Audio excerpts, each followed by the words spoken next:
This review is brought to you in part by Ryder's Hobby Shops, where the fun begins. Stop in to one of Ryder's 2 convenient Michigan locations where you'll find a full range of the latest hobby products, supplies, parts, tools, and paint. This review covers the AMT 1967 Impala Street Machine.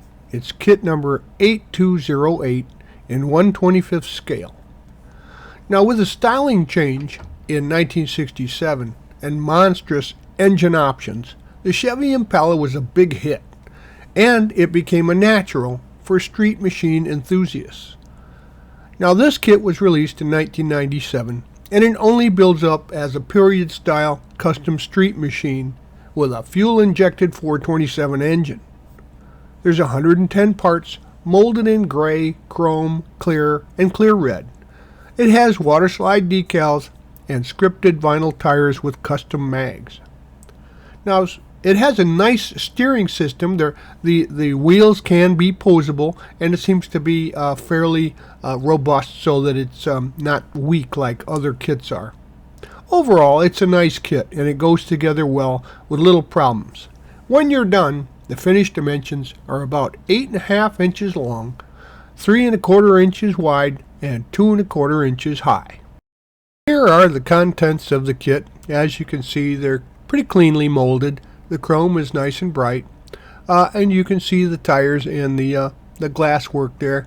Now, remember to heed the manufacturer's safety and use guidelines when you use any of the products that you see or hear here in the review. Here are the decals for the kit, and although they're very colorful, they had yellowed. Of course, all the carrier was yellowed, and that mostly went away by putting them in a window facing outwards for about a week. But the decals themselves did not prove to be usable. They were just too old, and there was too much silvering and puckering of the stripes. So I elected to just forego the decals for this kit, except for the license plate in the rear. Construction starts with the engine, and you can see here the Chevy orange and the steel color for the tranny and the intake manifold. And after those are painted, we can store those for assembly. Assembly is pretty straightforward on this. As you can see, this massive V8 goes together pretty easily. You can paint the oil filter there a gloss white and install that at this time too. Next, we'll add some accessories to the engine. The starter is black, and the distributor and the fan belt are flat black. The alternator and the bracket are aluminum. And we'll assemble this as you see here on the stand. And remember, you have to remove chrome plating or paint before you can put parts together. They just won't stick. And now we'll finish up the engine. We can add the exhaust manifolds that are painted steel. Fan's aluminum, and the fuel rail is black. And so go ahead and finish that up for the completed. And here you see the completed engine. That nice fuel injection system up top with the air intake there painted or highlighted with a little black wash, and the chrome valve covers really set this thing off. Of course, they're very wide. This was a big, powerful engine, and it made the Chevy street machines go pretty fast. So with that, we can move on to the next phase of construction. So look for these pieces from the kit. These are what you'll need to begin the chassis and suspension. And everything here is pretty much black, a semi-gloss black. There's good chassis detail, as the kit has a separate frame, which really looks nice against the rest of the lower pans and body. So here is the pumpkin and the rear axle, and you can see that the cover goes onto the back side of the rear axle there, so you can fit that into position and glue that in place. Assembly of the chassis is very straightforward, and once that's put together with the rear suspension and springs, you can add the drive shaft and the engine on its motor mounts, and then also you notice that the front axle stubs there are pretty substantial, so they will make for a good base to put those front wheels and pose them as you like. And next we can add the subframe, a subassembly for the frame here to the chassis pan, and as you can see, it's simply glued to bosses and receivers there on the chassis pan. So, and you can scrape the glue off or paint off where you're going to glue that frame in place so that you get a good sturdy adhesion. Also, we can add the rear shocks at this time. You see there, I painted those kind of a reddish color. And next we'll take a look at that dashboard, and as you can see here, it's got some gauges in it, which I merely printed those out from a picture I found on the internet and put a little gloss clear over them. You can see there's a little chrome bar there where the adjustment knobs are, and the pedals have been added. And the chrome steering wheel is a custom period piece, and it fits this street sleeper pretty well. And next we'll start looking at interior pieces. You can see here I painted them tan, the two-piece seats, and then you have to assemble the fronts to the backs. And next we can assemble the pieces that go together to make the interior. You see the steering wheel was added to the dash there, and the whole thing is kind of a tan, just any basic tan color that resembles the original is just fine.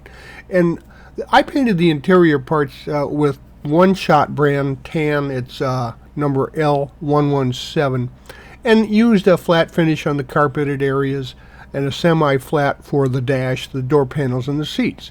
Now there's some stereo parts included, but I didn't put the amplifier on the rear floor. I thought it would just limit the room.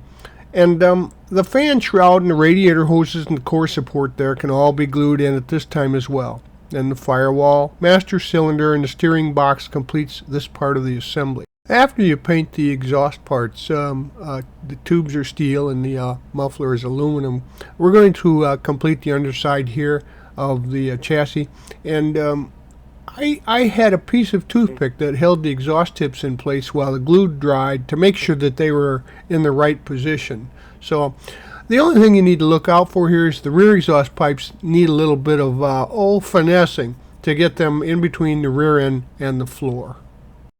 And now with the the floor and the chassis drying, we can start working on the body. And there's a couple of parting lines that you'll find on the body. So you can see one pointed out here on the sail fins, and you go ahead and scrape those off and sand them smooth. Now the whole thing is a kind of a custom body. So there's instructions that show how to remove the door handles for a custom look, and I took the emblems from the fenders and the deck lid off while I was at that. After I had gotten it cleaned up to my satisfaction, I painted the exterior with a silver metallic. You can use any silver metallic for this kind of look. And the interior roof area and the pillars were painted tan like the interior. Then you can add the glass, and it's just one piece with tabs, so it's easy to put into place. You can use some clear glue on that or white glue to make sure that there's no issues. And now we'll work on the bumpers, and they get painted a body color with some flat black and clear detailing, and you can see the clear red taillights here. The one on the left is put in place, and the one on the right's ready to go. They go in, from the outside. Now the front end gets a similar treatment. The grille and the bumper are painted body color to match, for that custom look, and there's some chrome and flat black detailing. The headlight lenses then can be glued in with some clear or white glue so that they look nice. There's an optional scoop, a really nice addition to this model, that a big scoop that goes onto the hood, and we'll have to install that before we paint the hood. If you don't use that, there's also a chrome insert that the SS versions used on their hood. Now we'll put the wheel assemblies together. Now the tires are solid. They're not a hollow tire. They've got script on them, so with a steady hand you could pick those out. But they fit very snugly, so you'll need to use both the fronts and the backs.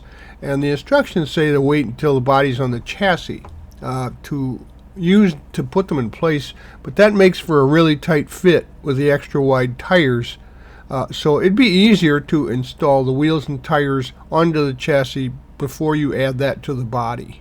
And you can see these wheels are straight off the custom wheel rack. They were pretty pricey back in the day too.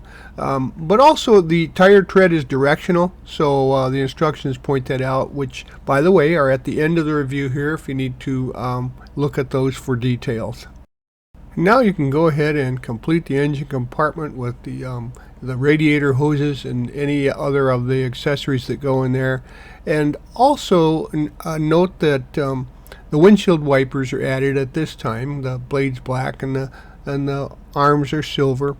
Now these are parts that are left over from the kit, and that's about all there is. It's a single purpose build, and so now your kit is finished. Well, all that's left is to drop that hood into position on the car, and with that massive scoop, she's impressive.